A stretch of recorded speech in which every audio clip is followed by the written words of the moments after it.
when white supremacy was king. Here are some useful points of life you should know. Let me suggest something to you. Life is governed by the principle of love. So, until the color of a man's skin is of no more significance than the color of his eyes, here are some useful points of life you should know.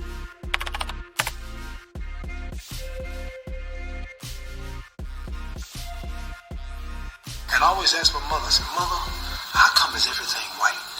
I said, why is Jesus white with blonde and blue eyes? Why is the Lord's Supper all white men?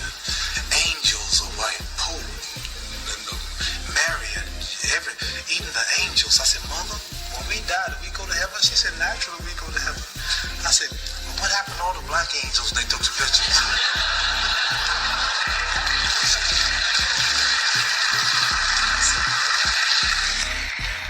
I said, oh, I know. If the white folks was in heaven too, then the black angels were in the kitchen preparing the milk and honey. So listen, you quit saying that. Well, I was always curious, and I always wondered why I had to die to go to heaven. Why I couldn't have pretty cars and good money and nice homes now? Why do I have to wait till I die to get milk and honey? And I said, Mama, I don't want no milk and honey. I like steaks. And I said, milk and honey is a laxative anyway. They have a lot of bathrooms in heaven.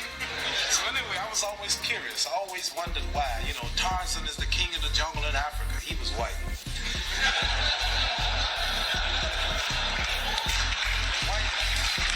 I saw this white man swinging around Africa with a diaper on, hollering. Oh! Do you all see Tarzan over here? Right. Tarzan? And all the Africans, so he's beating them up and breaking the lion's jaw. And here's Tarzan talking to the animals. And the Africans been there for centuries, and he can't talk to the animals. Only Tarzan can talk to them. I always wonder why Miss America was always white. All the beautiful brown women in America, beautiful suntans, beautiful shapes, all type of complexions, but she always was white. And Miss World was always white. And Miss Universe was always white. And then they got some stuff called White House cigars, White Swan soap, King White soap, White Cloud tissue paper, White Rain hair rinse, White Tornado flow wax. Everything was white. And the angel food cake was the white cake, and the devil food cake was the chocolate cake. I always wondered, you know, and the president lived in the White House. And Mary had a little lamb, his feet as white as snow and Snow White. And everything was white. Santa Claus was white. And everything bad was black. The little ugly duckling was a black duck. And the black cat was the bad luck. And if I threaten you, I'm gonna blackmail you. So Mama, why don't they call it white mail? They lie too. I was always curious. And then this is when I knew something was wrong. When the Olympic gold medal in Rome met me, Olympic champion, the Russian standing right here, and the Pole right here. Is Poland considered a communist country? Yeah, I'm defeating America's so-called threats and enemies. And the flag is going dun dun dun dun dun dun dun dun dun dun dun. I'm standing so proud. Dun dun dun dun dun dun. And I don't hope the world of America. Dun dun dun dun. I took my gold medal, thought I'd invented something. I said, man, I know I'm going to give my people freedom today. I'm the champion of the whole world, Olympic champion. I know I can eat downtown now. And I went downtown that day, had my big old medal on, and went to restaurants. At that time, black things weren't integrated. The black folks couldn't eat downtown. And I went downtown, I sat down, and I said, a cup of coffee, hot dog. He said, the lady said, we don't serve Negroes. I was so mad. I said, I don't eat them either. Just give me a cup of Okay guys, so these are some strong words from the great Muhammad Ali of what he has gone through as a black person. So I just wanted to leave your comment in the box and just tell us what you think. What are your thoughts? Okay guys, so let's continue with our points and hope you enjoy. See you at the end. We need to talk about race. Why are people protesting? Why are people angry? Slavery ended 150 years ago. The civil rights movement was 60 years ago. Racial discrimination is illegal now. Heck, we even had a black president. So why are people still upset? We're going to go through history and we're going to look at some data, and we're going to go quickly so this video doesn't get too long. So, hang on. These are two households in America. One is black, the other is white. Today, the average black household has 60% of the income of the average white household, but only 1/10 of the household wealth. Why does that matter? Well, household wealth helps send kids to school, helps launch small businesses, stabilizes loss of income, and helps families survive catastrophic events like divorce or unemployment. What's amazing about this number is that there are lots of extremely wealthy African Americans, movie stars, pop stars, 75% of the NBA, 70% of the NFL, Oprah, Tyler Perry, Ben Carson, Morgan Freeman, and there are a lot of extremely poor white families. Think of Appalachia and other parts of rural America. But even when we factor all that in, the average black household still has only 1/10 the wealth of the average white household. How did that happen? Well, here we go.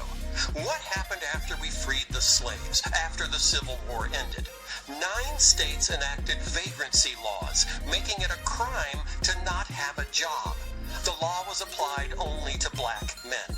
8 of those states then allowed prisoners, the black men who'd just been arrested for not having a job, to be hired out to plantation owners with little or no pay going to the prisoners themselves. So, that's right, men who had been freed from the plantations found themselves right back on the plantations.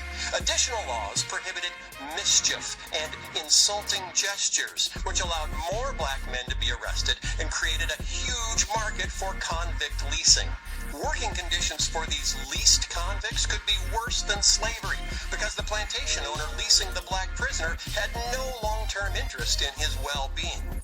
By the turn of the 20th century, every state in the South had mandated racial segregation by law, Jim Crow laws, which supported a social ostracism for blacks that extended to schools, churches, housing, jobs, restrooms, hotels and restaurants, hospitals, prisons, funeral homes, morgues, and cemeteries. White politicians competed with each other to be more strict and specific on segregation. For example, a law prohibiting blacks and whites from playing chess together. No interracial chess playing. That might lead to lawn darts. In 1896, the Supreme Court ruled that these Jim Crow laws were perfectly legal because they, quote, reflected customs and traditions and, quote, preserved public peace and good order. These laws stayed in place until 1954, when the idea of separate but equal was struck down in the ruling known as Brown versus Board of Education. So what happened next after Brown? Well, in 1956, the Southern Manifesto was signed by 101 out of 128 Congress members from the South, pledging to maintain Jim Crow by all means possible. 5 states passed nearly 50 new Jim Crow laws after 1954. Private whites-only schools, dubbed segregation academies, popped up all across the South, many of them Christian. But now widespread civil rights protests, combined with anti-war protests that were occasionally becoming violent, inspired the political rise of law and order rhetoric. Richard Nixon became the first candidate to campaign specifically on a platform of law and order. In 1968, 81% of Americans agreed that law and order had broken down in this country, and the majority blamed communists and Negroes who start riots. Let's go back to household wealth. The average black household has 1/10 the wealth of the average white household. Why is that? Because the number one source of intergenerational wealth in America is home ownership. And from the 1930s to well into the 1960s, the federal government enacted policies to actively encourage white families to own homes and discourage black families from doing the same. In 1934, the Federal Housing Administration created a risk rating system to determine which neighborhoods were safe investment for federally backed mortgages. Black neighborhoods were deemed too risky, marked off in maps with red ink, in a practice now known as redlining. After World War II, a boom of new suburban housing was built all over the country, much of it restricted by deed to whites only. In 1948, 40% of new housing developments in Minneapolis, for example, had covenants prohibiting purchase by African Americans. So blacks couldn't live in white neighborhoods and couldn't get federally insured loans for black neighborhoods. Until 1950, the Realtors Code of Ethics specifically prohibited selling a house in a white neighborhood to a non-white family. You could lose your realtor's license if you helped a black family buy a home in a white neighborhood. In the 1930s, the FHA's underwriting manual said, quote, incompatible racial groups should not be permitted to live in the same communities. The FHA went on to recommend that highways would be a great way to separate black neighborhoods from white neighborhoods. The FHA funded huge white-only suburban housing developments, leaving blacks behind in inner cities. After World War II, the GI Bill provided subsidized mortgages to help millions of men returning from war to buy their first home. While technically eligible for the GI Bill, the way it was administered left 1 million black veterans largely on the outside looking in.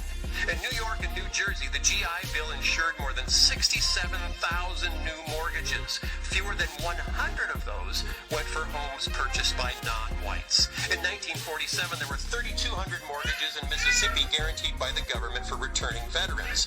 Of the 3,200, only 2 went to black veterans. As a result, white families after the war were able to build home equity, growing wealth for retirement, inheritance, and college education for their kids. One historian has stated that there was no greater instrument for widening an already huge racial gap in post-war America than the GI Bill. They have purposely, insidiously planted the distrust of one black for another because they know that if we ever get together, if we ever become one, we will become dangerous. Instead of relying on the white man, we'll rely upon our own abilities and our own resources. But as long as they can keep us dependent upon them, then we never come into our own. Professor Stamp points out this fact, and I quote, "Here then was the way to produce the perfect slave. Accustom him to rigid discipline, demand from him unconditional submission, impress upon him his innate inferiority, develop in him a paralyzing fear of white men, train him to adopt the master's code of good behavior, and instill in him a sense of complete dependence. Many of us, we won't even accept anything from another black man until the white man has given his approval. We have been the most loyal people to this nation than any of the immigrants that ever came here. We have fought in every one of America's war and then got treated like dogs after it. And then the nation has the goal to decide whether or not we should apologize to them. Maybe we ought to declare war on them, and then maybe that'll get them to apologize. You took a group of people, brought them from their own native land, stripped them of their character, stripped them of their heritage, even stripped them of their family ties, purposely so that they couldn't get into agreement with each other. Took the father, grabbed him and sent him north, as it were. Took the wife, sent her south. Took the kids, sent them west. Took the other kids, sent them east, split them up. Christian people did this. So-called Christian. Claim to be Christian. Couldn't have been Christian. Couldn't have known God. He could not know God and do that. Then you kept them in bondage from 1619 to 1865. Worked them till they dropped dead. Because there's plenty more of them in Africa, so just kill these. You don't maintain, you don't keep them healthy, you don't keep them up. Just let them die and then get some more. That's all. Just purchase some more. You got money, go buy some more. And that's what they did. And then some black folk got the nerve to talk about we shouldn't talk about reparations. We should let it go. Poor, simple-minded fool. Japanese people who live here in the United States, Southern California area, they shipped them out, put them in internment camps during the Second World War with Japan. After the war was over, through negotiations, they received every person $20,000 each and a formal apology. And our government, our nation, is wondering whether or not they're deciding whether or not they should apologize for enslaving blacks in America. Now think about this. Now this is what I'm talking about. This nation is wrong. I'm sorry. This nation is wrong. Now watch this. Listen, here's why they're wrong. Here's why they're wrong. They won't even apologize to the best citizen that they've ever had. listen. It wasn't black Africans from Nigeria that flew over Pearl Harbor on December the 7th and declared war on the United States of America. Approximately 3,000 plus Americans were killed by the Japanese on the day of Pearl Harbor when Japan declared war on the United States of America, and then after that, they gave them $20,000 apiece and apology for declaring war on them. And black people have been the most loyal people to the United States. They have never, ever declared war on the United States. Never.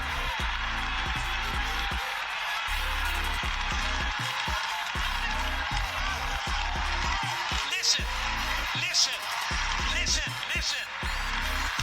We have been the most loyal people to this nation than any of the immigrants that ever came here. We have fought in every one of America's war and then got treated like dogs after it. And then the nation has the gall to decide whether or not we should apologize. How did you feel speaking down the barrel of a camera about this subject? Well, how did you feel speaking down the barrel of a camera about this subject? Well, I obviously didn't get as emotional as everybody because, as I said in that video, I didn't really experience a great deal of that as a young man growing up in Jamaica, perhaps because I wasn't in that society or mixing with people that would have shown me that racism. But what I want to expand on, though, is what I said about education.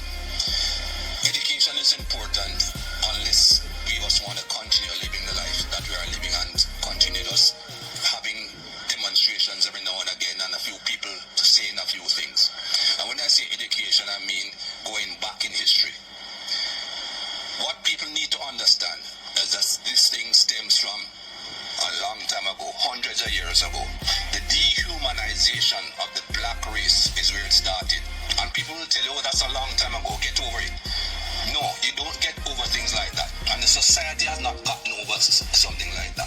I'll skip all the gap between those long years ago and make one point and then go backward. That lady in the Central Park in New York, Amy Cooper, I think is her name. If she did not have in her DNA the thought process that she was white, this man is black. If I call a police officer, 9 times out of 10 he's going to be white and going to be considered right immediately. The black guy will have to prove that he's not guilty. And by the time he proves that he's not guilty, he might be dead. She had that in her mind from day one. That is why she said and did what she did. How do you get rid of that in the society? By educating both sides, black and white. That is why she said and did what she did. How do you get rid of that in the society? By educating both sides, black and white. I hear people talking about brainwashing. I didn't quite understand as a young man what brainwashing meant. I now understand what brainwashing meant, what it means. We have been brainwashed, and not just black people. White people have been brainwashed in different ways. I go back many years. Think about religion. You and I are supposed to be Christians. I'm not really a very holy person, not a very religious person, but that's what we were taught. Look at Jesus Christ, the image that they give you of Jesus Christ. Pale skin, blonde hair, blue eyes. Where Jesus came from, who in that part of the world looks that way? But again, that's the brainwashing to show you this is what perfection is. This is what the image of perfection is. If you look at any plays of those days, Judas, who betrayed Jesus, he's a black man. Again, brainwashing people into think, oh, he's a black man. He's the bad man. Go through history, Wardy. These lights that are shining on us. You can tell me who invented the light bulb, right? Thomas Edison, right? Everybody knows Thomas Edison invented the light bulb. Thomas Edison invented a light bulb with a paper filament. It burnt out in no time at all. Can you tell me who invented the filament that makes these lights shine throughout? Nobody knows, because he's a black man. It was not taught in schools. Louis Howard Latimer invented the carbon filament to allow lights to continuously shine. Who knows that? should be taught. When you go back through the schooling as a young man, I remember my school days. I was never taught anything good about black people. And you cannot have a society that is brought up like that, both white and black, that only teach what's convenient to the teacher. History is written by the conqueror, not by those that are conquered. History is written by the people who do the harm, not by the people who get harmed. Yes, viewers and subscribers, wow, that was very informative. I have learned so much, and I hope you have learned something. Remember, don't keep this to yourself. This is a lot of information to spread around the world. Remember, if you want to see more videos, get more information, empower yourself, remember to like, share, and subscribe. Bye.